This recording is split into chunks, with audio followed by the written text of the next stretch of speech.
Hello and welcome to This Morning. We're going to get your Friday off to a great start today. This lady to my right is Rochelle from the Saturdays. Thanks for the lady. This gentleman to my left is Marvin from JLS. Don't worry, you've not tuned into a music channel. It's still This Morning. We're hosting today and we want you guys involved every step of the way. I'm not just that guy from JLS, you know. Oh, yeah. Remember, I'm your husband. Yeah, I know. And we have got a little baby. Yeah, no, well, listen, I'll never, ever forget that. She's probably watching now, so good morning, Princess. Morning. Oh, no. We have so turned into those parents. We said we want to do that. I know. It's happened. It's definitely happened. You couldn't sleep last night, could you? Do you know what happened, right? It was kind of this, I was up on the hour every hour, and I couldn't blame the baby, it was just me. I was kind of like, you know when it's Christmas and you're sort of waiting, you know... It's Christmas every day for you, isn't it? How did I know you? I so fell into that one. Don't start, don't start. We're here for the next 2 hours live, so stick with us to see if we can pull this off. We're going to have a great morning, and we want you to join us. Now, ladies, when it comes to being in a relationship, do you think you can change a man? Well, I've been trying for nearly 4 years now, and you still leave the wet towels after the shower on the carpet. Yeah, but I'm going to move the towel. No, you're not. You know that I'm going to do it, or you think there's a wet towel flower fairy that comes in and picks it up for you. Anyway... Wait, what about when I come in, you know, you're coming from work, I'm watching the football, and you try and change the channel. Why are you trying to change me for? I've always watched the football. Well, this is going to get very heated, I can feel it. There's a This Morning poll that revealed almost 3/4 of you think that you can actually change a man, and 35% of you thought it was wrong to even try. I agree with the 35%. Yeah, well, you would. That's our debate today. I can hear you all shouting at your TVs already, but don't just shout. Please get in touch. I want the fellas to get in touch too, so I think I'm going to be outnumbered by the ladies. I think you could today. be right. Nigel Mitchell's in the hub for us today, along with our hub geek, Christian Howes. Morning, guys. Morning. Do you know what? I hope Nigel and you aren't just going to do dad jokes all morning. Why? Because it's not a good look. Do you know what? Only in Essex would they like to spray tan dog's mess. Oh, yeah. Do you know what? I'm surprised it's not for Jazzle. That'll be next. A nice for Jazzle. Anyway, thanks, Nigel. We've got another Style Squad surprise makeover today. The boys are getting on their hands on not one, but 2 unsuspecting viewers, and its husband and wife team will be surprising them in a matter of minutes. Look at them, they don't even know that we're watching them. I know, I feel a little bit bad, actually. It's nerve-wracking. Right, hopefully nothing will go wrong. As well as that, we've got so much more to pack into the show, including this lot. And we're gonna let it burn, burn, burn, burn. We're gonna let it burn, burn, burn. I've got my pom-poms, my Italian privet here. Hello and welcome to Celebrity Big Brother! After a horrific road accident left her in a coma for 2.5 months, we met the woman who woke up to discover not only did she have severe memory loss, but that she was 3 months pregnant. She's with us today, along with her miracle baby at midday. Here's a look at your Fridays this morning.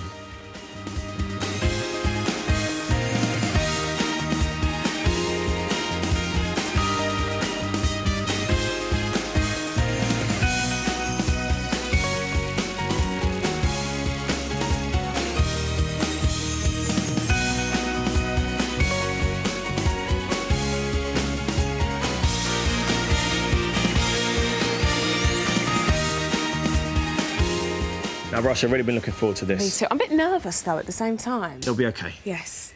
It's Surprise Star Squad makeover time. It's their biggest challenge yet. Last week, we surprised the lovely 23-year-old Zoe Marriott from Derby. The boys worked their magic to transform the normally drab mum of one into a truly yummy mummy.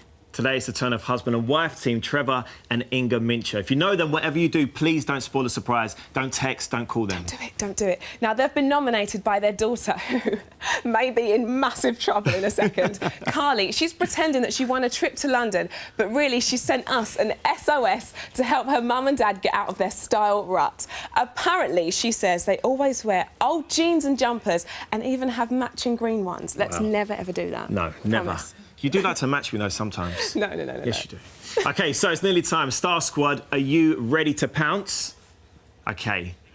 Fashion Queen... They're ready, they're ready. Look. Fashion King Darren Kennedy, Hair Supremo Mark Woolley and Makeup Man Mikey Phillips. If you're all ready, let us know. I hope this is going to work.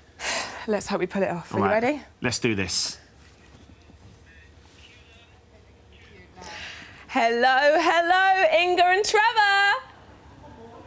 Hello, guys. Hello, good morning. Sorry to interrupt your cups of coffee. Welcome to This Morning. You're live on the show right now, guys. This is live.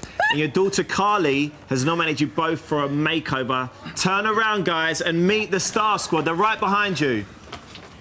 Hello! How are you? Okay. I didn't know it was me. That's a real setup, that is. Do you know what's happening, Trevor? No, not really. We'll fill you in. Well, you've seen Marvin and Rochelle in studio. Yeah. We're the Style Squad, Yeah. and we're gonna give you a complete transformation. Oh. It's going to take about a week. Oh, no, goodness me. Inga, did you have any idea that Carly was up to something? Trevor, you and Inga have been together for 40 years, right? Did you have to say that? Congratulations. Your daughter you. Carly's told us that you both used to be really stylish. Are you guys ready for a You mean makeover you today? can't tell? Now, Darren, we've mentioned that the pair of you actually like wearing matching green jumpers. No, don't go down that route. We've got some green today. There's going to be no green jumpers on my watch, OK? But, you know what? The guys have lost their fashion mojo, and I want to really help them both fall back in love with style and what it is, because, I mean, we've seen the pictures. I can't believe you're saying this. We've seen the evidence. Yeah, you've lost your style. OK, and Mark, what about the hair? What are we thinking with the guys? Hi Trevor, hi Inga. You know, we've learned a lot about you this week, and I think we're going to give you something that kind of restores you both to your former glory, but something that's just so easy for you every day, and you're both going to look great. So, Mikey, over to you. Well, Miss Carly has been a little minx, so we do know everything about you. I'm just clocking the eyebrows. I'm going to work on those for you, my darling. I know. They've both got great skin. I'm just going to enhance the fabulous lady that you are, and I'm going to make you proud that he's your husband. How's that? And Caleb, Carly's son Caleb. Hello. Are you looking Hello. forward to seeing your grandma and granddad dressed up? Yeah. Oh, good. OK. Well, look, there's lots to be getting on with. We're going to check back with you guys in about an hour, OK? Sounds good. We've got two great personalities here. Oh, look, you're still looking, going, what's happening? Correct. Come with us. We'll see you guys later. Right, see you right, later. guys. Good Come with luck. Wow, Thank it's going to you. be amazing. OK, but at least it was a surprise. Yeah, that worked really well. Right, time to goodness take a look me. at today's papers now. We've got Nick Ferrari Hello, guys. and Brooke Kinsella. Hi, guys. Hello. So, Brooke, what's the first story that's caught your eye today? First story today, fall in GCSE grades. We have this every year. I mean, for me, every year, the past few years, it's been pass rates are really high, exams are too easy. This year, there's some criticism that the grades have fallen, so they're blaming it on schools pushing children to take exams too early and also letting them resit countless times. I think it's important to say that the fall is 0.2%. Right. It's very, very slight. And, I mean, it's important to talk about this pushing them early and the resits, but for me, Twitter yesterday was full of kids posting their results and they were so proud and excited. And I think this takes it away from how hard a lot of them have worked a bit. Yeah, see, it's this annual, as you know, every year this comes round and every year respective governments have been under pressure. Now, what I think you can say in favour of the coalition government is that they've tried to get real. There was something called grade inflation under the previous minister. Every single year the exam grades went up. Well, no business in the world is like that. Nothing gets better. You always have a setback. This team have come in and it's, as Brooke rightly says, it's changed a little bit. And we have this idea of these multiple resits. Massive education reforms coming up. If your viewers now have got children who are just going to enter their GCSE years, they won't have the same opportunity of resits. Now, is that fair? Children go in on a summer's day, they've got hay fever, the family pet has died, granddad's not well, mum and dad have had a row. They blow the exam on the day. The number of resits is going to be limited. How fair is that? The government says they're going to go ahead with it. Some educations are saying it's unfair. It's not fair. Should we not be saying you can have a second chance, you know, if you don't do your best? Saying that two pupils took their maths exam, I think, 8 times in 1 year. I mean, that's pushing it a bit too much. Yeah, exactly. I mean, it's a lot of pressure, Yeah. isn't it? There's a lot of pressure when you're at school anyway, with everything else that comes with going to school. But you're always going to have pressure sometime in your life. When do you start applying pressure? Because whatever you choose to do, whatever career you follow, there's going to be pressure. When do you let a child suddenly start to take on board that? I remember when I was at school, I was in year 10, which is obviously a year before you're meant to take your GCSEs, Yeah. and I took one early, I think it was business studies. They and asked obviously, you, right? Yeah, the 15-year-old boy in me was like, oh, fantastic, I can take my, exam early and get a grade earlier than what I should do. But little did I know it's probably, it could have been the school sort of, putting For their pressure on targets and us to hit their targets for them. What did you get? I think I got A C or a B, I think. I did all right, I did good. There you go, there you go. You're right, so that's the argument. No one asked me to take mine early. I didn't get the offer. We've actually got a quote from the Department of Education says, this abuse of early and multiple entries is one of the reasons why the government's reforms of GCSEs are so badly needed. Schools should not be entering children for exams early and then for resits or other exams in the same subject. We're considering further action to discourage this practice. Yep, that's very much part of the reform, so we'll watch for that. Right, OK, so from 15-year-olds to 5-year-olds. Yeah, and actually there's a hook here, because this is the story. 5-year-olds, nearly 1 in 10 children has a mobile phone by the time they're 5. This has all sorts of health worries. But again, I say it has times because I decided my children are now in their 20s. When they go to big school, I think age 11 is probably as good a time as any. Of course, and I think, you know, a lot of at that age are maybe getting the train to school by yourself, and, you know...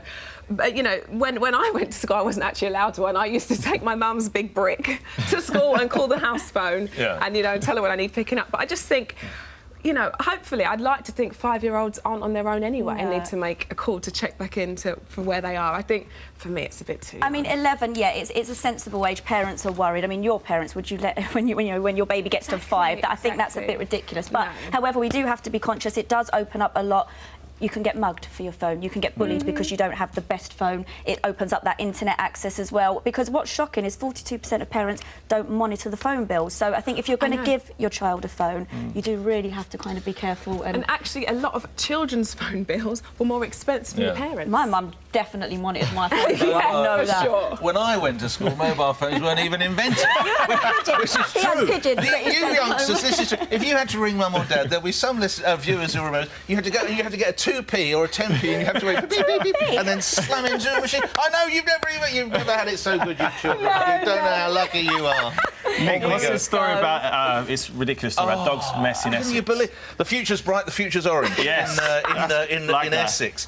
Yes, the council will be using spray paint if they find any dog mess. They will spray paint it orange. They're not the first. Various councils up and down the land have employed all sorts of different measures. One council. Of course. They have decorated a tree with dozens, I'm not saying that word, of mess-filled plastic bags to highlight the problem. How is that helping in any shape or form? I mean, you know, in theory, say that you're taking your dog for a walk in the park and the dog does a mess and then you go, what are you going to look to see if it's been spray painted? You're definitely not going to come back either. What happened to glowing, are you? Bag in your pocket just to... Well, they're not doing it. You're absolutely right. Yeah, and they're not. exactly. Another council bear in mind, had people wearing night goggles and out in the middle of the... Seriously, but look, it is serious. No, of course it is. And dangerous. The one good thing is, as you may be aware, little kids, there's a high... Actually, anybody could go blind.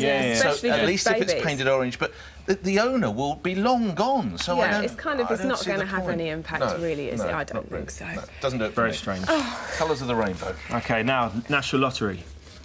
This guy... Yes, it's interesting, isn't it? Would you want to tell this one that finally... Yeah, so this guy, this is a really sweet story. So he's been with his girlfriend for 10 years. Yep. He's never had the courage to ask her to marry him. He's just won the lottery. He's asked her, she said yes. And obviously it is that thing, well, is it because of the money? I think not, after 10 years. I'd say no. I'd teach him a lesson for keeping me waiting for 10 years for a start, money or no money. Hang on a second. So you've been with him all this time when I'm sure they're doing OK, but you haven't... And now suddenly you can afford yachts and goodness knows what else, and you're going to say... Nick. God. Women are stubborn. It's going to take more than a yacht, Nick. Yeah, but this poor guy, you know, he's waited so long. He's obviously nervous, never got round to it. He's won the lottery, all the adulation. He just blurted it out, will you marry me now? Yeah, but, you know, and also, you know what it sort of is like with men, I'm sorry, both of you, but you sort of, I can imagine that he wants to propose with the right ring in his head and throw the biggest wedding and, you know... But they're not. They're going to run off and do a quickie at the town hall, which I love. Oh, OK, I love brilliant. that as well. Brilliant. So there you go. So it's definitely not about the money. Will he be able to keep her in the life to which she's accustomed on 6.6 million quid? Will they get by? All right, talking of extravagant holidays, if you won the lottery, let's go to the PM, David Cameron. Oh, the great... I hope we can have a look at these extraordinary set of pictures. I mean, the Prime Minister's I don't think I want to see him, actually. No, well, no, fortunately. When you